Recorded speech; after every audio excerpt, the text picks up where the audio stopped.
মাঝে মাঝে কিছু মানুষকে দেখি এবং ওদেরকে দেখে মনে হয় যে এই মানুষটা এত কিছু কিভাবে জানে, এই মানুষটা এই বিষয় নিয়ে চিন্তা এত ক্লিয়ার কিভাবে, এবং চিন্তা করি যে এই মানুষটা এমন কি করেছে যে আমার চেয়ে এত বেশি ভালো পারে। তো আমরা যদি একটু জাস্ট চিন্তা করি তাহলে আমরা বুঝবো যে যখনই কোনো একটা মানুষ কোনো জিনিসে এক্সট্রা অর্ডিনারি লেভেলে পৌঁছে যায়, তার মানে হচ্ছে ওই মানুষটি ওই সাবজেক্টটাতে, ওই ফিল্ডটাতে, ওই টপিকটাতে অনেক টাইম ইনভেস্ট করেছে। আমাদের একটা ল আছে, সেটাকে বলে হচ্ছে দ্য ল অফ 10,000 আওয়ার্স। অর্থাৎ আমরা যদি কোনো বিষয়, আমরা যদি ইন্টারন্যাশনাল লেভেলে পৌঁছতে চাই, ওয়ার্ল্ড ক্লাস লেভেলে পৌঁছতে চাই, তাহলে ওই জিনিসটাতে আমাদের 10,000 আওয়ার ইনভেস্ট করতে হবে। অর্থাৎ এই 10,000 আওয়ার যদি আমরা ইনভেস্ট করতে চাই, প্রায় 4-5 বছর লেগে যায় আমাদের। এবং যখনই আমরা কোনো জায়গায় অনেক বেশি টাইম ইনভেস্ট করব, তখনই আমরা ওই জিনিসটাতে অনেক এফিশিয়েন্ট হয়ে যাব, অনেক এক্সপার্ট হয়ে যাব। এখন এই জিনিসগুলো কীভাবে হয়? একদিন হয় না। Rome wasn't built in a day. আস্তে আস্তে জিনিসগুলো হয়। এক্সপ্লেন করি আজকে থেকে আমরা যে কিছু জিনিস যেটা করতে পারি, আমি জাস্ট এক্সপ্লেন করবো কীভাবে হয়। আজকে আমরা মেবি সবাই ফেসবুক ইউজ করব। হয়তোবা 100 জন কোনো কমেডি পেজ দেবে, কারণ ওদের ফেসবুকে কোনো কমেডি পেজ, কোনো এন্টারটেনমেন্টের পেজ লাইক দেওয়া আছে, ফলো দেওয়া আছে। তার একটা মাইন্ডলেস কোনো একটা কন্টেন্ট দেখবে, হাসবে, কারণ একটা ছাগল লাফাচ্ছে একটা মিউজিকের সাথে, হাসবে, তারপর আবার স্ক্রোল করবে, আবার দেখবে, হাসবে, দেখবে, হাসবে, দেখবে, হাসবে।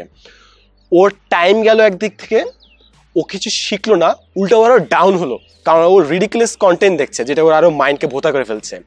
বাট অন্যদিকে আরেকজন আছে যার ভালো পেজ লাইক এবং ফলো করে দেওয়া আছে, কোনো সাইকোলজি পেজ দেওয়া আছে, কোনো সায়েন্সের পেজ লাইক এবং ফলো করে দেওয়া আছে, এবং সে ওই সেম টাইমটাতে যখন স্ক্রোল করলো, ও 10টা ফ্যাক্ট দেখলো, ও 5টা আর্টিকেল পড়লো, ও নতুন কিছু ভিডিও দেখলো যেগুলোতে ওর সায়েন্সের কনসেপ্ট ক্লিয়ার হলো। একটা দিন 2 ঘন্টা, 2 ঘন্টায় একটু ডাম হলো আর একটু স্মার্ট হলো। বাট চিন্তা করো, ফেসবুক 5 বছর অনেক দিন ধরে ইউজ করছে, মেবি কেউ 10 বছর ধরে ইউজ করবে ফিউচারে, মেবি অনেকজন 10-20 বছর ধরে ইউজ করবে।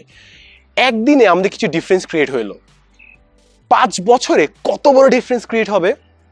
5 বছর ধরে একজন খালি কমেডি পোস্ট দেখলো, খালি এন্টারটেনমেন্ট পোস্ট দেখলো, মেধা শূন্য খালি পোস্ট দেখলো, ও খালি ভোতা হতেই থাকলো, একজন খালি সাপ হতেই থাকলো। এবং জাস্ট এই ছোট্ট একটা এক্সাম্পল, জাস্ট একটা ফেসবুক পেজ লাইক এবং ফলো দিয়ে রাখার কথা, এটা কত বড় ডিফারেন্স ক্রিয়েট করবে 5 থেকে 10 বছর পর। চিন্তা করা যায়। হয়তো বা কেউ ইউটিউবে যেয়ে দেখে কোনো গান কিংবা এন্টারটেনমেন্ট কিংবা কমেডি শো কিংবা গান কিংবা সিনেমার ট্রেলার দেখে, ওই ইউটিউবে এইসব চ্যানেল সাবস্ক্রাইব করা আছে। অন্য আরেকজনের চ্যানেলের ডকুমেন্টারি চ্যানেল সাবস্ক্রাইব আছে, 10 মিনিট স্কুল সাবস্ক্রাইব করা আছে, এডুকেশনাল চ্যানেল সাবস্ক্রাইব করা আছে। ওই ভিডিওর রেকমেন্ডেশনই আসবে হচ্ছে ভালো ভিডিওগুলো। আজকে ও 5টা ভালো ভিডিও দেখলো, ও 5টা কমেডি ভিডিও দেখলো, একদিনে 5টা ভিডিও এক্সট্রা জানলো। যদি 5 বছর সেম কাজটা করতে থাকে, ও কয়েক হাজারটা এক্সট্রা এডুকেশনাল ভিডিও দেখে থাকবে। এবং যখন 5 থেকে 10 বছর পর এই মানুষটা একজন একজনের সাথে কথা বলবে, এই মানুষটা চিন্তা করবে যে এই ছেলে, এই মেয়ে আমার সাথেই তো বড় হয়েছে, আমার সাথে তো পড়াশোনা করছে, এ এত কিভাবে এক্সট্রা জানে। বলে ছোট কিছু হ্যাবিট, ছোট কিছু চেঞ্জ, যেগুলো সময়ের সাথে সাথে আস্তে আস্তে বড় একটা ডিফারেন্স ক্রিয়েট করে ফেলেছে।